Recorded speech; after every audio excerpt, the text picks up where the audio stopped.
allons lire dans le livre de Genèse.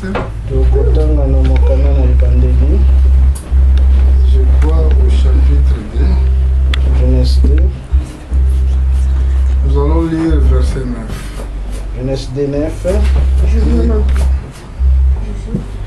L'Éternel Dieu fit pousser du sol des arbres de toute espèce, agréables à voir et bons à manger, et l'arbre de la vie au milieu du jardin, et l'arbre de la connaissance du bien et du mal. Sautez vers verset 15. L'Éternel Dieu prit l'homme et le plaça dans le jardin d'Éden pour le cultiver et pour le garder.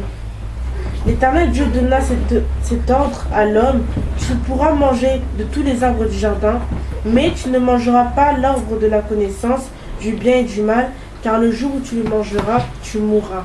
Amen. Amen. Que Dieu bénisse sa parole. Je vous salue tous dans le nom de Jésus-Christ. Amen. Prenez place et asseyez-vous. Et je profite aussi de cette occasion pour saluer mes frères. Dans le nom puissant de Jésus. Que Dieu vous bénisse partout où vous êtes localisés. Aujourd'hui, nous sommes ici dans le livre de Genèse. Nous allons regarder dans la création. Dieu avait créé des arbres qui étaient spéciaux ici à cet endroit. La Bible nous dit, l'Éternel Dieu fit pousser du sol des arbres de toute espèce agréable à voir et bon à manger. Mais il y a une particularité. La Bible dit, il l'arbre de la vie au milieu du jardin. Et verset 9. Yawe Nzambe abimisi na mabele ndenge nyonso ya banzete ya kitoko mpona kotala oyo ebotaka mbuma ya elengi mpona kolia na katikati na elanga atie nzete ya bomoi na nzete oyo epesaka maele ya koyeba makambo malamu mpe mabe. Regarde, il y a un arbre qui donne la vie. ezali na nzete oyo ezali kopesa bomoi. Mais il y a un arbre qui donne la mort. Pe ezali na nzete mosusu oyo kopesa kufa. Voilà le commencement de ce monde que nous vivons aujourd'hui. Il y avait la vie, il y avait aussi la mort. Donc ce que vous voulez dire, ça existe un monde qui donne la vie, où on peut trouver la vie. Il y a un monde qui donne la mort. Et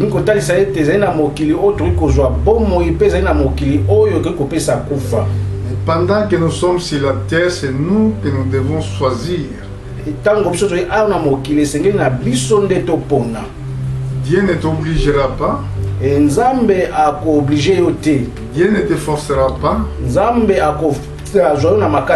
Regardez ce qu'il avait dit, je crois, dans le livre de Deutéronome. Nous allons regarder cela.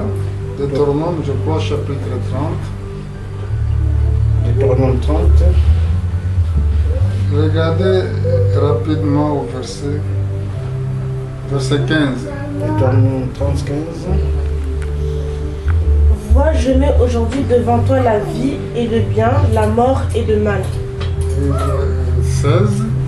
Car je te prescris aujourd'hui d'aimer l'Éternel, ton Dieu, de marcher dans ses voies et d'observer ses commandements, ses lois et ses ordonnances, afin que tu vives et que tu multiplies, et que l'Éternel ton Dieu te bénisse dans le pays. Amen. Amen. Mais je cherche un verset qui dit, je crois au chapitre 7, 27, je vais retourner là-bas encore. Deutéronome 27. 27, regardez peut-être le verset 15. Je ne sais pas si c'est ça. Hein? Maudit soit l'homme qui fait une image taillée, non, une image... Pas ça. Là, la Bible nous dit ceci. Je mets devant toi la vie et la mort. Mais moi, je te conseille, choisissez la vie. Amen. Amen. C'est écrit comme ça. Mais ce que tu as lu au chapitre 30, c'est la même chose. oyo tangi na 30 ezali lolenge moko qui dit que, nous allons regarder ça, tokotala yango Deutéronome 30 au verset 15. verset 15. Vois, je mets aujourd'hui devant toi la vie et le bien, la mort et le mal. Voilà, nous avons des choses jusqu'à aujourd'hui. Tozali na makambo mibale kino lelo. Dans le commencement étaient des arbres. Et na ebandeli ezalaki na banzete. Mais ici, la Bible ne parle pas des arbres. Awa Bible ekobela biso mpona banzete te. Il parle, j'ai mis aujourd'hui devant toi la vie et le bien, la mort et le mal. Et alobi awa na tie bomoi pe na malamu kufa pe bomoi. Mais Dieu exige que tu choisisses la vie. Et nzambe ayikosenga yo te yo pona bomoi. Bon, nous voulons comprendre le mystère des arbres. Et tongi kososola mabomba mi ya banzete. Pourquoi Dieu parlait des arbres? Parce qu'aujourd'hui, même si tu regardes dans le catalogue des arbres, tu ne trouveras pas l'arbre de vie ni l'arbre de la mort.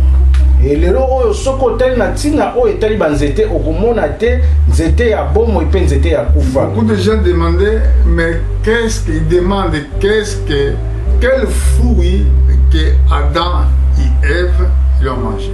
Et bato mingi lelo bayi kotuna manini Adam pe Ève baliaki. Bon, parce que la parole prophétique s'interprète prophétiquement. Donc, s'il y a la parole prophétique, et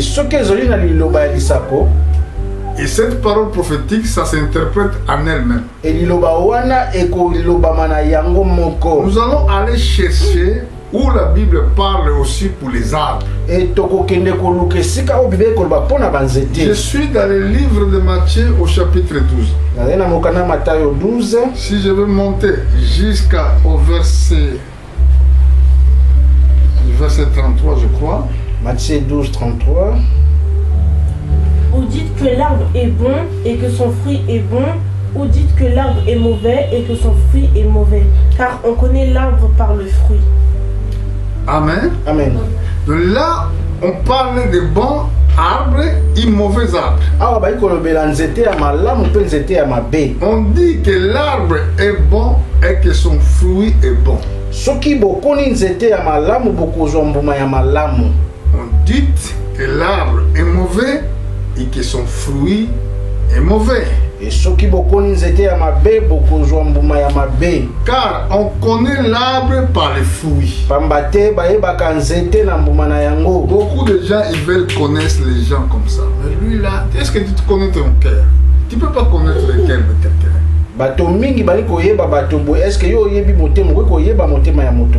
Parce que ce que vous devez constater, c'est le fruit. Ce n'est pas...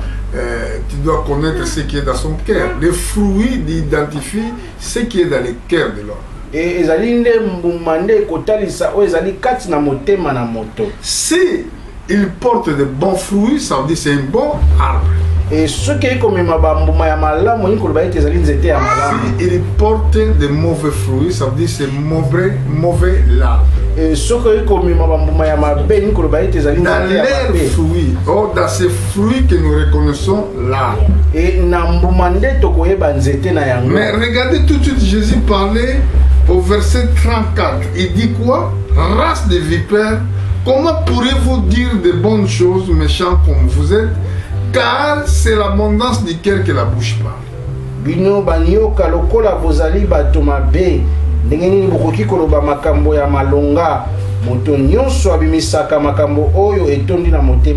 Donc ici Jésus il voulait nous expliquer que cet arbre qui a été dit dans l'Ancien Testament, ce n'est pas être l'arbre normal, c'était une être.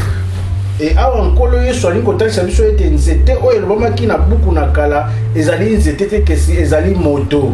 Parce que Jésus-Christ est l'arbre de vie. Et nkolo yesu azali nzete na bomoi. Pourquoi Jésus-Christ est l'arbre de vie? Pona nini nkolo yesu azali nzete na bomoi? Parce que la parole de Dieu donne la vie. Pourquoi Jésus-Christ est l'arbre de vie? Il a dit que moi je suis l'eau de vie. Alors celui qui boira l'eau, il parlait à cette femme samaritaine, celui qui boira l'eau naturelle, il va avoir encore envie de boire. Mais celui qui boira l'eau que je donne, il n'aura plus soif. alobaki na mwasi ya mosamalia ete oyo akomela mai oyo aboya akoza susu na posa ya mai kasi oyo akomela mai oyo nga na kopesa ye akoza susu na posa na mai te. C'est l'eau que Fils de l'homme donne.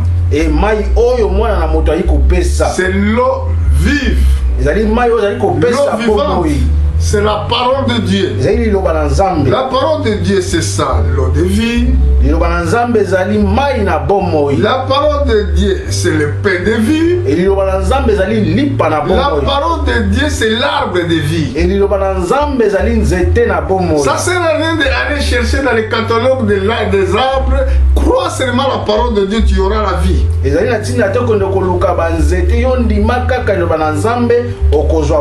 Bon. Si nous avons la parole de Dieu qui donne la vie, c'est là que Jésus-Christ nous appelle dans d'autres termes, nous sommes des fils du royaume. Nous sommes les fils du royaume. Nous sommes les fils de Dieu. Un fils de Dieu, il doit s'identifier comme son père. Quand les gens te regardent, ils doivent te regarder comme Dieu. Ah, c'est très très important.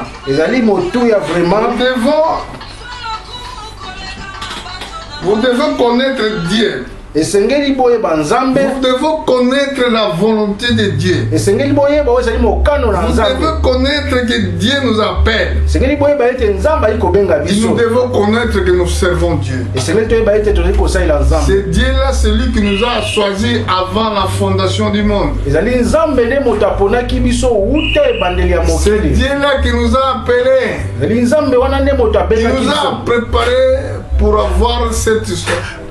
Il nous a préparé à son royaume. Mais nous avons aussi une royaume. Un royaume qui s'appelle le royaume des ténèbres. C'est le royaume des ténèbres. Il est parmi nous. C'est le royaume des ténèbres. C'est un royaume qui est parmi nous. Nous vivons dans ce royaume. Nous sommes mélangés dans le même royaume. C'est très important, vous devez le savoir. Donc qu'est-ce qui se passe dans ce royaume des ténèbres?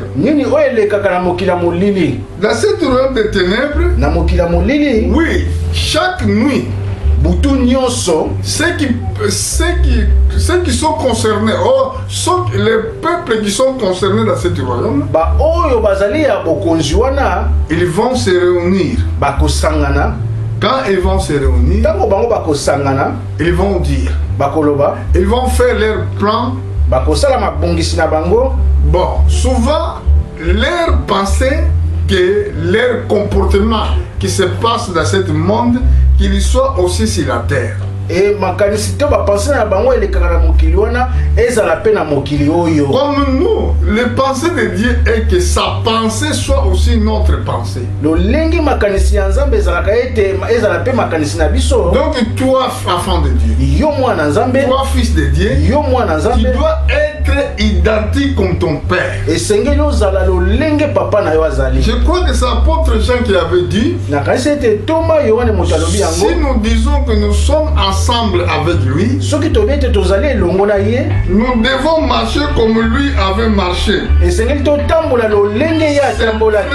très très important. Donc si nous ne marchons pas comme Dieu a dit, là nous ne sommes pas pas les enfants de Dieu. Là, nous ne vivons pas la vie de Dieu. Mais si nous sommes les enfants de Dieu, nous devons vivre comme Dieu lui-même. C'est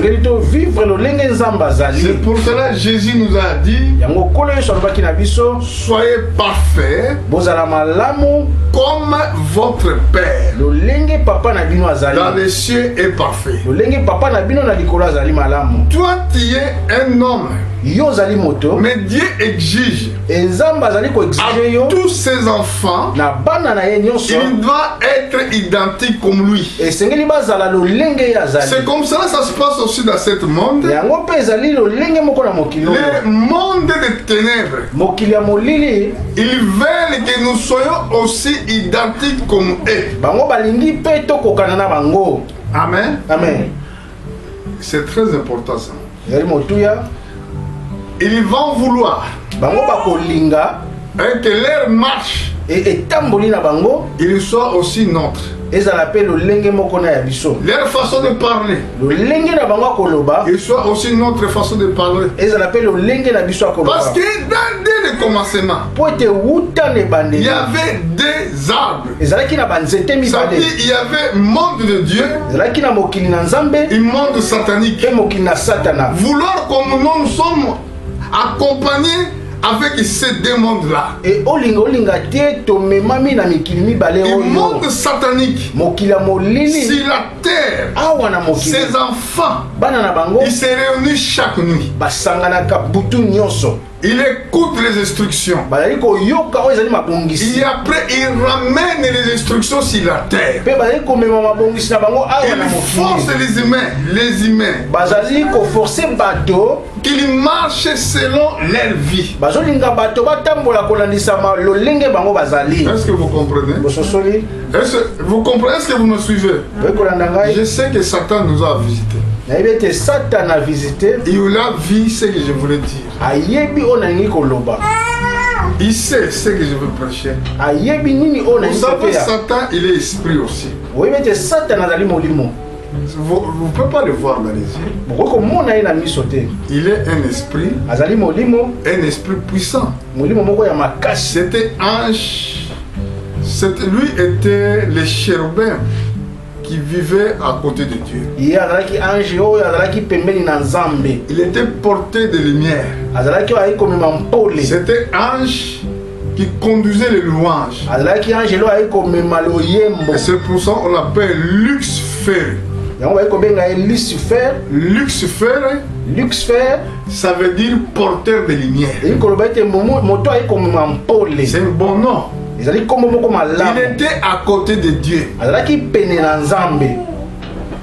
Il était l'ange le plus puissant. Il coordonnait tous les louanges de Dieu. La Bible dit que Dieu siège au milieu des louanges. Imagine que Dieu siège au milieu des louanges. C'est lui qui conduisait les louanges de Dieu. C'était Lucifer. La Bible dit qu'il mettait le sceau à la perfection. Mais lui, Satan, il se trouve pas partout comme Dieu. Dieu, il est partout en même temps. Mais Satan, il se trouve pas partout dans le même temps. Et ce mystère, cette façon de travailler, il est des démons partout. Si dans le monde nous sommes 7 milliards, 7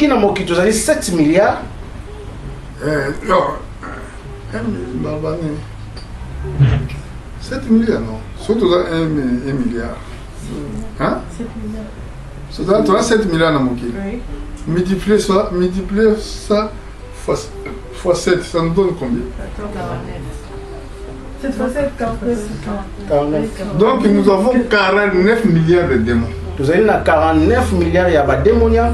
Donc si nous sommes, nous, sur la terre, 7 milliards, et ceux qui ont 7 milliards, tu dois multiplier 7 milliards fois 7. Yo multiplier fois 7, ça te donnera 49 milliards. Et qu'on ça 49 ça, milliards. C'est le chiffre des démons. Ça veut dire chaque être humain, soyez attentifs, vous ne donnez pas place à votre conscience. Vous êtes venu pour écouter. Soyez vraiment très attentifs. C'est ça les distractions que je vous parle. Vous croyez que Satan travaille comment? Il travaille dans les distractions. Parce que quand tu es distrait, tu ne peux pas savoir ce que se prêche aujourd'hui. Et si tu es motochauffeur par exemple, si tu conduis la voiture, si tu n'as pas concentré, tu risques de faire accident. Donc Dieu a besoin de notre concentration. Même à l'école, si tu n'as pas concentré quand ton professeur t'enseigne, nous allons voir un élève qui n'évolue pas. Vous avez vu, ce n'est pas été normal que même les gens qui me connaissent que dimanche je suis à l'église m'appellent. Ça, ce n'est pas normal. Là, ceux des appels qui sont entrés ici, ils savent bien que dimanche à cette heure-ci, je suis à l'église. Et premier dimanche, ça a été fait, c'est même personne. Et le dimanche passé, je crois. Bon, de cette dimanche à la même heure, c'est la même personne. Est-ce que là, il avait oublié? Il ne sait pas qu'aujourd'hui c'est un dimanche. Oh, il voulait me concentrer pendant que je suis dans les services. Pendant, j'étais là depuis 8h, 9h. 10 heures, pourquoi il n'a pas appelé? Vous voyez? Donc ça, c'est un esprit de distraction pour me perturber pendant que je suis dans l'enseignement. Satan utilise les gens qui sont faibles. Et Satan il travaille dans leur conscience. Fais ça. Fais ça. Et ça, quand toi tu vas le faire, directement tu tombes dans le piège. Là, je parlais sur les deux mondes. Monde satanique et monde de Dieu et monde satanique. Le monde satanique, ils veulent que leur vie soit identifiée. C'est pour ça qu'on nous parle de marque. Et qu'est-ce que veut dire une marque? La marque, ça veut dire une identification d'un grand couturier ou d'un grand marque. Quand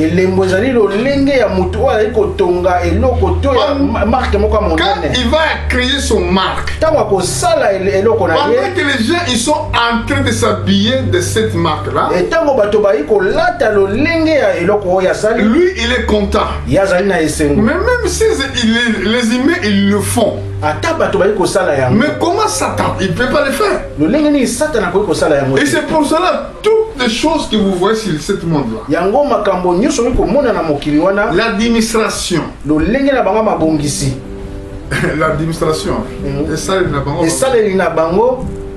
il est démoniaque. Oui, je vous l'ai dit. Bon, regardez par exemple. Je vais vous dire quelque chose, peut-être à l'école ils vous parlent même pas de ça. Quand vous regardez la construction de l'Europe, vous allez voir que c'est presque tout, elle est construit pareil. Merci Seigneur, elle m'a fait grâce de voyager à plusieurs pays d'Europe. J'étais en Suède. J'étais en Italie. J'étais en Belgique. Allemagne. Londres, je ne sais pas. Iran. Beaucoup de pays que j'ai arrivé quand même d'y aller. Si vous allez regarder leur cathédrale, les cathédrales, Dans les cathédrales, là, dans l'église, vous allez avoir le cimetière à l'intérieur. Système des impôts. Le système des impôts que nous avons, toute l'Europe c'est pareil. Parce que c'était le système de l'Empire romain. Donc cette administration européenne,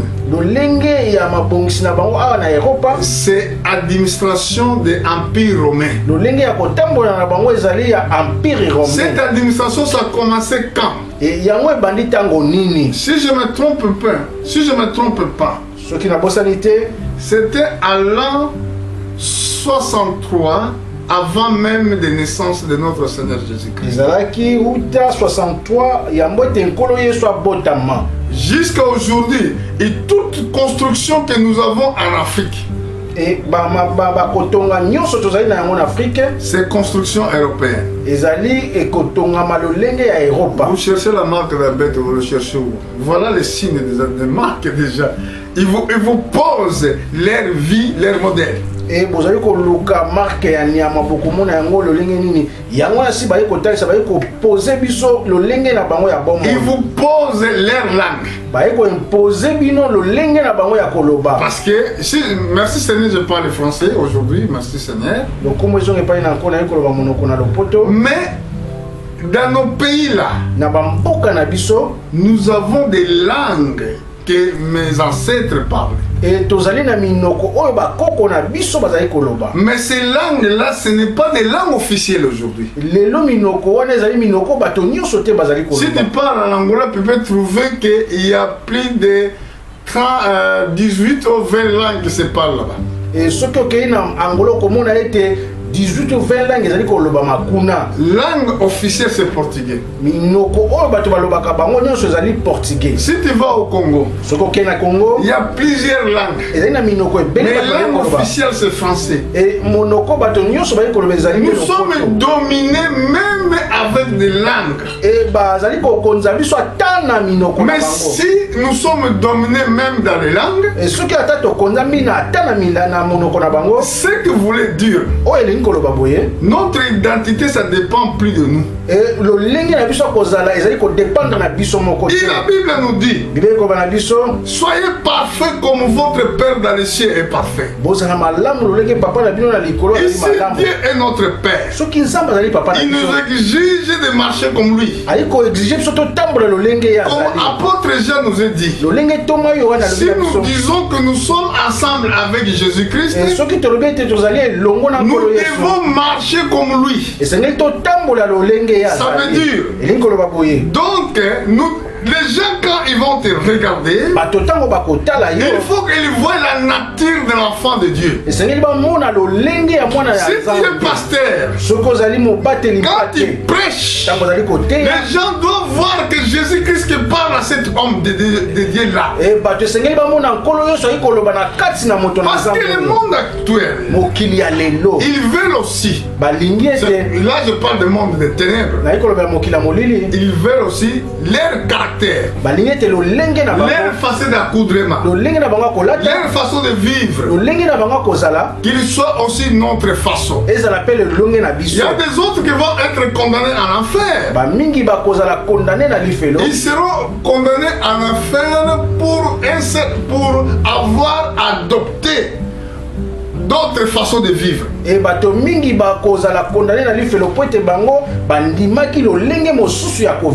filles, quand ils s'habillent, les habits serrés dans le corps, demandez les gens qui font la magie, ils vont dire que c'est les actes qui se commettent là-bas. Et quand vous voyez les gens qui sont arrogants, et ceux qui n'obéissent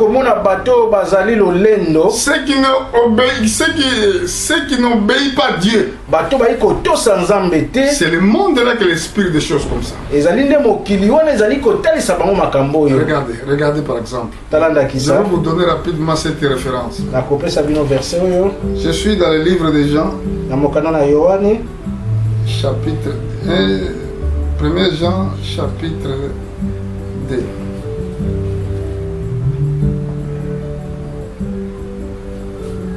commencer à verset 15. Plus fort. N'aimez point le monde, ni les choses qui sont dans le monde. Si quelqu'un aime le monde, l'amour du Père n'est point en lui. Pourquoi? Pourquoi si quelqu'un aime le monde, l'amour du Père n'est pas en lui?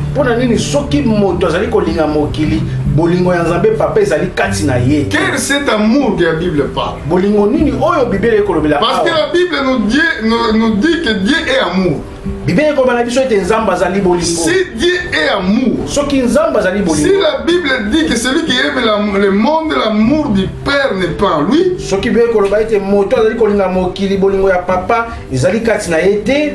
veut dire que cet homme-là, il n'a pas de Saint-Esprit.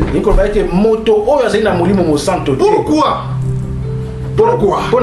Parce qu'il a aimé le monde. Donc tu ne peux pas aimer les choses qui sont de cet royaume qui cachent le royaume des ténèbres. Montons au verset 16. Regarde ce que la Bible nous dit. Car tout ce qui est dans le monde, la convoitise de la chair, la convoitise des yeux et l'orgueil de la vie ne vient point du Père mais vient du monde. Bon, la convoitise de la chair. La convoitise des yeux. Les yeux n'arrêtent pas de envier. Convoitise de la chair. Convoitise des yeux. L'orgueil de vie ne vient point du Père, mais vient du monde. Voilà, là il nous dit des royaumes. Donc les choses là, ils ne viennent pas du Père. Et la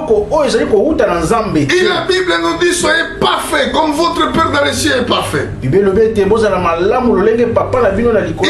Bible dit que tout ce qui est dans le monde, le convoitise de la chair, convoitise des yeux, l'orgueil de vie, ne vient point du Père mais vient du monde.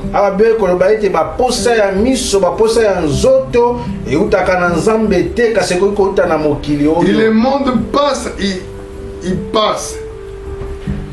Et sa convoitise aussi, mais celui qui fait la volonté de Dieu demeure éternellement.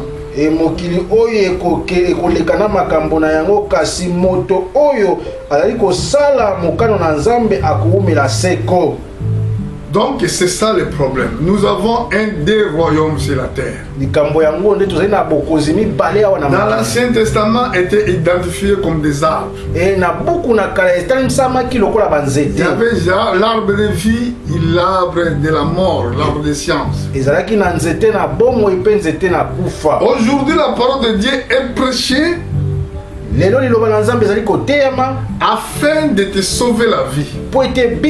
Parce que ta vie, il avait un commencement, il y aura aussi une fin.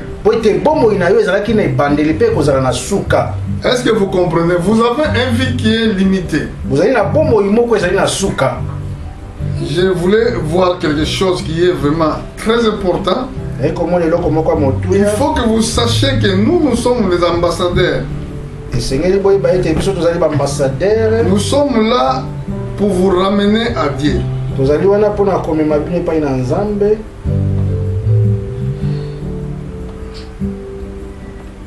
Bon, vous allez voir que nous devons dénoncer des choses qui sont dans le monde. Dénoncer. Or, dans d'autres termes, nous devons se séparer.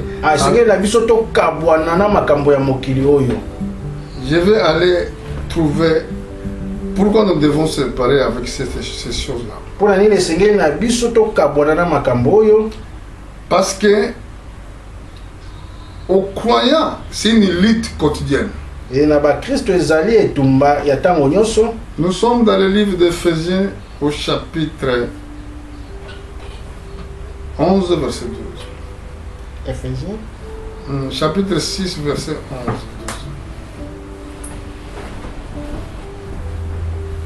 Je lis au nom de Jésus. Amen. Revêtez-vous de toutes les armes de Dieu afin de pouvoir tenir ferme contre les ruses du diable. car nous n'avons pas lutté contre la chair et le sang, mais contre les dominations, contre les autorités, contre les princes de ce monde des ténèbres, contre les esprits méchants dans les lieux célestes. Est-ce que vous comprenez là? Nous avons une guerre. C'est une guerre qui est toujours et continuellement. Car nous n'avons pas lutté contre la chair et le sang, mais contre les dominations, contre les autorités, contre les princes de ce monde des ténèbres, contre les esprits méchants au lieu céleste.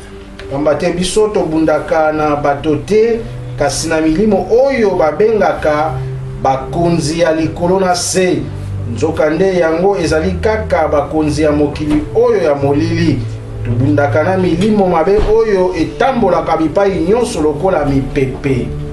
Quand Satan il s'est rebellé, il a fait rébellion. Tango Satan atombokaki na likolo, il a tombé sur la terre avec un tiers des anges. Ya kweki na mokili na ndambo ya baangelo. Cette tiers des anges de Dieu qu'il a tombé avec eux. Et baangelo oyo ya kweki na bango awa. Ils sont prisonniers en prison. Ils sont dans la prison. Bango bazali na boloko. C'est ça qu'on appelle les prisons des ténèbres. Yango to ko benga boloko ya molili. Vous savez ça que Satan avait tombé avec un tiers des anges? Oui, bete Satan a kweki na baangelo ndambo awa. Et Satan il a un pouvoir d'influencer les hommes sur la terre, de l'obéir.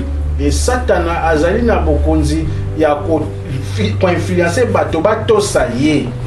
Il donne, si tu vas l'obéir, il va te donner l'argent, il va te donner le pouvoir. Ye soki yo koto saye apesio misolo pe apesio bokonzi. Amen. Amen. Il a essayé, il a tenté de le faire avec le Seigneur Jésus-Christ. Qu'est-ce qu'il avait dit au Seigneur?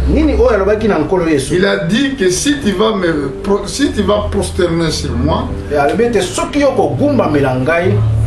je te donnerai le monde, parce qu'il a montré le royaume du monde. Imagine que le Seigneur Jésus-Christ était Dieu manifesté en chair. Et Satan il a montré Seigneur la gloire, le monde et sa gloire. Et Satan mais il a demandé quelque chose. Et si tu vas prosterner devant moi, dans d'autres termes, si tu m'acceptes, c'est moi, je suis le roi de cette terre. Est-ce que vous avez bien saisi cela? Donc toi Jésus, si tu acceptes moi, je suis le maître au roi de ce monde, je te donne. Jésus-Christ, quand il a regardé, il a dit, va-t'en Satan. C'est écrit, tu prosterneras seulement devant le Seigneur Dieu et à lui seul qui te servira.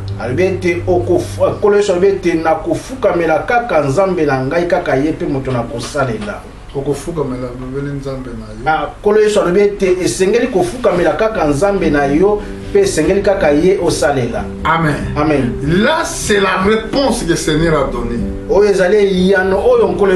le Seigneur a refusé les conseils du monde des ténèbres.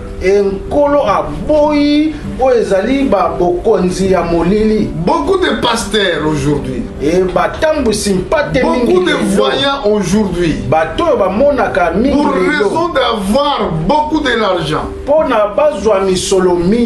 avoir beaucoup de succès sur la terre, ils acceptent de se prosterner devant le monde des ténèbres. Et c'est pour cela que nous devons se séparer avec des convoitises. Si tu as en toi les convoitises, ça va te pousser à aller dans notre monde. Et ceux qui quand nous allons là-bas, pour ça, mon quoi continue yo kende na mokili mosusu. Si tu as des convoitises des yeux, orgueil de vie, ça va te pousser à aller dans le monde des ténèbres. Et ceux qui ont là-bas, pour ça, il y a mis sur le lendo ya mokili yo et continue yo kende na mokili ya molili. Les pasteurs, beaucoup de pasteurs, depuis l'Ancien Testament, suivaient le chemin de Balaam, suivaient le chemin des faux prophètes de Satan à cause dans leur cœur, il avait sentiment avoir beaucoup de l'argent. Batambusi pate mingi lelo bazali ko landa nzela ya Balaam na tina ya misolo ezali ko tinda bango balanda nzela ya Satana.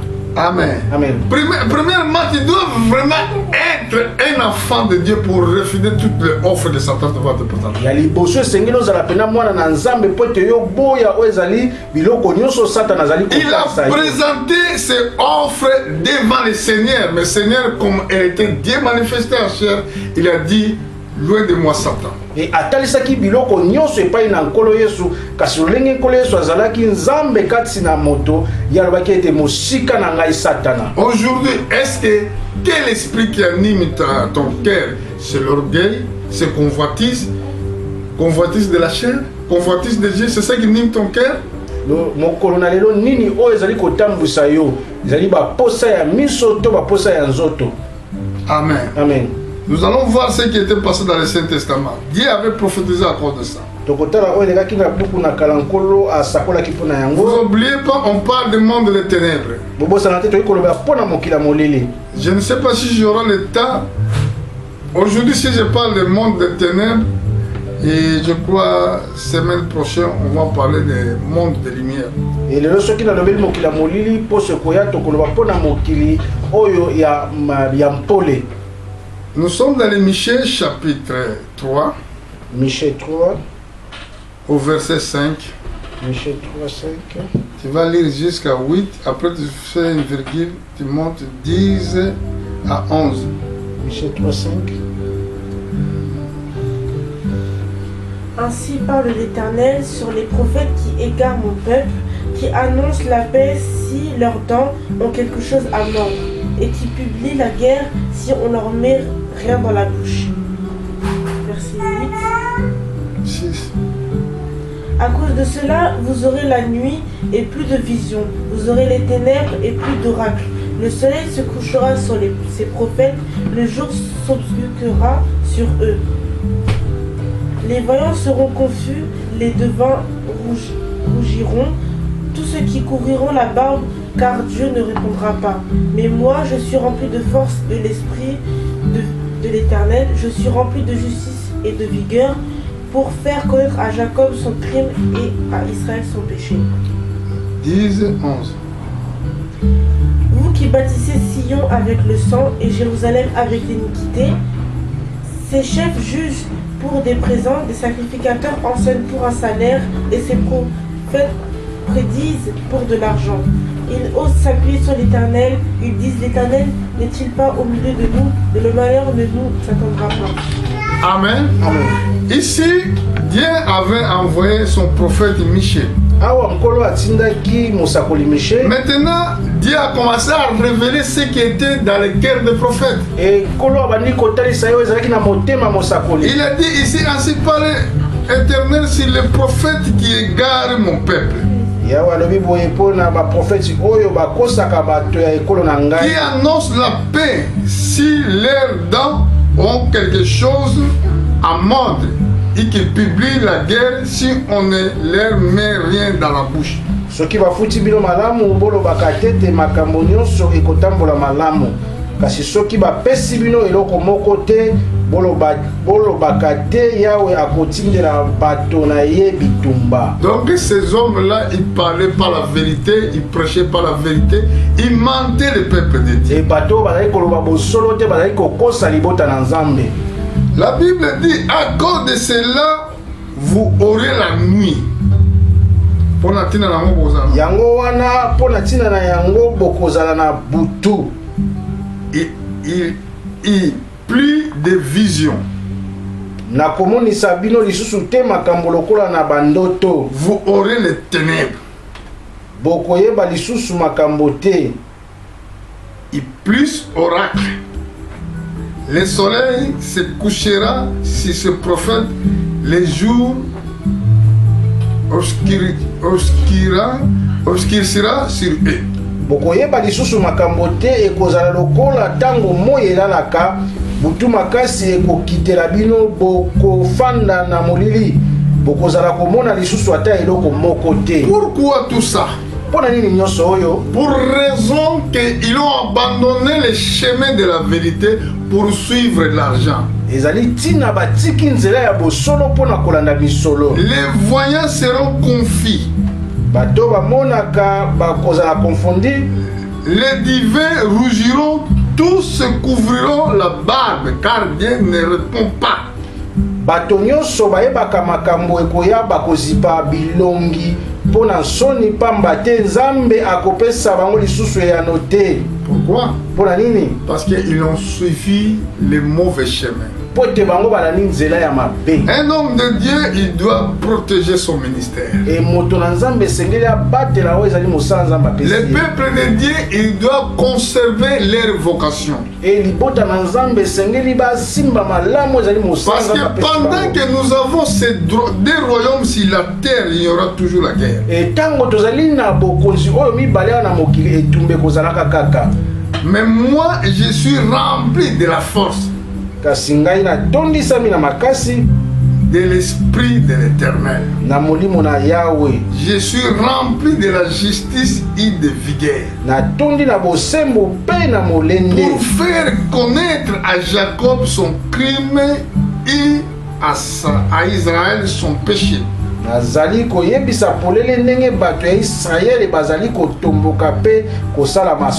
il parlait de lui.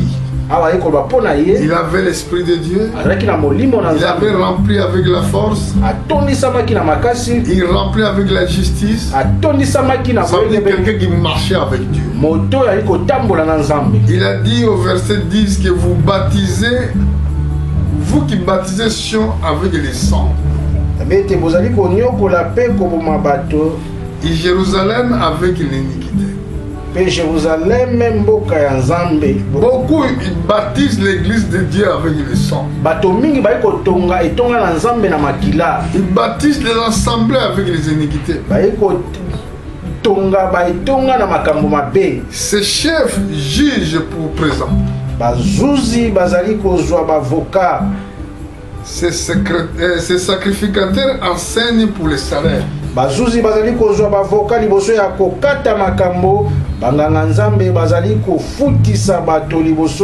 Toujours vous parlez de l'argent dans l'église. Et ces prophètes prédit pour l'argent. Ils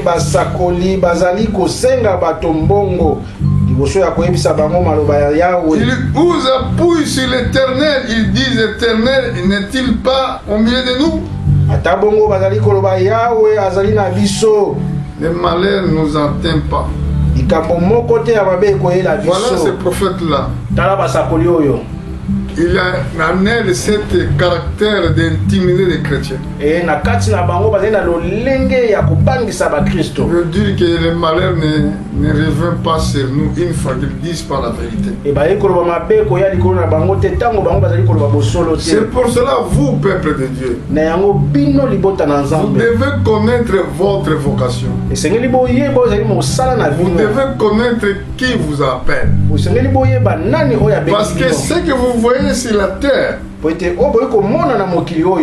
que vous regardez, ce qui passe dans le monde, sachez que le monde est dominé pour Satan. C'est pour cela que vous avez entendu il parle de nouveau ordre mondial. Vous entendez il parle de mondialisation. Parce qu'ils veulent tout qu'il soit mondial. Pendant qu'ils vont mettre tout à même table avec commun accord, ils vont vouloir combattre Christ. Quand ils vont combattre Christ, ça veut dire qu'ils vont combattre l'église de Dieu. Parce que Seigneur, il est dans son église. po ete nkolo yesu azali na etonga na Quand ils vont vouloir combattre l'église, ntango bango bakolinga kobundisa etonga c'est comme cela que l'enlèvement de l'église va s'intervenir. lolenge wana nde konetwama ya etonga Ils sont ekosalama en train de faire les plans. ekosala mabongisi Mais si le plan ne marche pas, parce que Dieu encore n'est pas laissé son peuple, mabongisi wana ekosalama te po ete nzambe atiki nanu libota na ye te quand le temps sera arrivé, ntango ekokokisama l'église sera enlevée au ciel. etonga ekonetwama na likolo Ceux qui négligeaient la parole de Dieu, oyo bazalaki kozwa makambo na nzambe na bolembu ceux qui baptisaient leur vie dans l'iniquité, oyo bazwaki bomoi na bango na mabe à ce jour-là, ils vont pleurer. na mokolo wana bango bakolela Ils seront en dehors où il y aura le grassement dedans. bakozala libanda esika bakolia mino Il sera en dehors où il y aura les ténèbres. bakozala libanda esika wapi molili Mais ekozala maintenant pour toi, kasi mpo na yo je voulais finir dans le livre de Romains, nayi kosukisa na mokanda baroma chapitre 13 au verset 11. Rome 13 11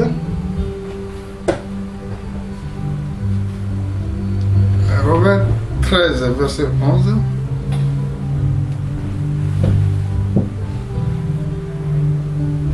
Cela importe autant plus que vous avez vu, que vous savez que le temps nous sommes, c'est l'heure de vous réveiller enfin du sommeil, car maintenant le salut est plus près de nous que lorsque nous avons cru.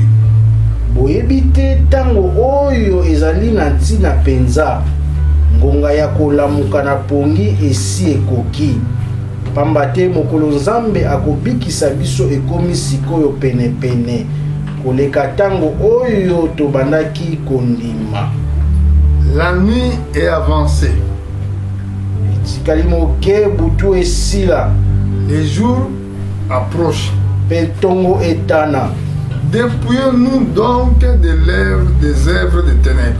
bongo totika makambo ya mabe oyo esalamaka na butu. Est-ce que vous avez bien entendu? oyoki malamu? Dépouillez-vous dans les œuvres des ténèbres. bongo totika makambo ya mabe oyo esalamaka na butu. Dans d'autres termes, na lolenge mosusu dépouillez-nous dans les comportements qui passent dans le monde des ténèbres. e totika lolenge ya kozala makambo esalamaka na butu. Parce que tout ce qui passe pendant la nuit, nyonso oyo elekaka na butu, même l'accoudrement des filles, ata lolenge ya kolata ya même la basi, façon de vivre, ata lolenge ya kovivre, c'est les choses qui se passent pendant la nuit quand nous dormons. ezali makambo oyo kozali koleka na butu ntango tozali kolala. Et vous, comme vous n'avez pas Christ en vous, lolenge bino ozali na nkolo yesu te kati na bino, vous acceptez tous que vous voyez dans la télévision leur accoudrement, leur façon de vivre. Oh, c'est la mode. bozali kondima nyonso ezali koleka na television lolenge na bango akolata boyi koloba ete yango ezali lolenge ya mikolo oyo. Cette télévision nous empêche pour prêcher l'évangile. batelevizio ezali kopekisa po ete toteya sango malamu. Mais toute chose de la honte passe dans la télé. kasi makambo nyonso ya soni ya mabe ezali koleka na Même television. dans les médias. ata na esika ya bato oyo babimonisaka na Si nous prêchons la parole de Dieu, soki toyi koteya liloba na nzambe, ils vont vouloir fermer ou nous empêcher. Ils vont éviter de publier tous les articles que nous publions. bakolinga kotia kaka mwa lolenge moko bapekisa nyonso oyo tozali kotia. Toi, tu vas dire que j'avais publié ça, mais tu vois que comme ça, personne ne le regarde. Finalement, c'est eux qui bloquent ça. e yo komona opiblie yango lolenge te moto ayi kotala te nzoka bango nde boto bapekisi yango. Amen. Amen. Mais tout ce que toi, tu ne veux pas regarder, kasi nyonso oyo olingi kotala te ça paraît dans ton portable facilement. ezali koya na telefone na yo na Mais pete. quand tu vas chercher pendant que tout ce que toi qui es publié, tu vas ne trouver aucun. e ntango yo koluka oyo nyonso yo otiaki okomona eloko moko te Parce que c'est le monde de ténèbres. po ete ezali mokili ya molili. La Bible dit, revêtons les armes de la lumière. elobi ete tolata bibundeli ya mpole. Marchez honnêtement comme en plein jour. Et totambola lolenge ezali kosenga na mokili ya moi Honnêteté. na bosembo. Soyez honnête. Zala moto ya bosembo. Quand tu parles avec les gens, soyez honnête. Ntango ozali koloba na bato zala moto oyo ekoloba bosembo. Parce que tu dois être parfait comme ton père dans le ciel est parfait. Esengeli ozala malamu lolenge papa na yo azali malamu na likolo. Comme en plein jour, loin de excès et d'ivrognerie, de luxure et d'impudicité, de querelle et de jalousie. C'est 13. 13. Tozala na bizaleli ya malamu oyo ebongi na ntango ya moi. Totika lokoso mpe kolangwa masanga. Toboya kindumba na makambo ya soni. Toswana te mpe toyokela baninga zuwa te. Quelqu'un qui m'a montré, qui m'a envoyé des pasteurs. Ils disent qu'ils sont des pasteurs, mais ils sont des femmes, ils sont en train de se marier. Moi je dis c'est n'importe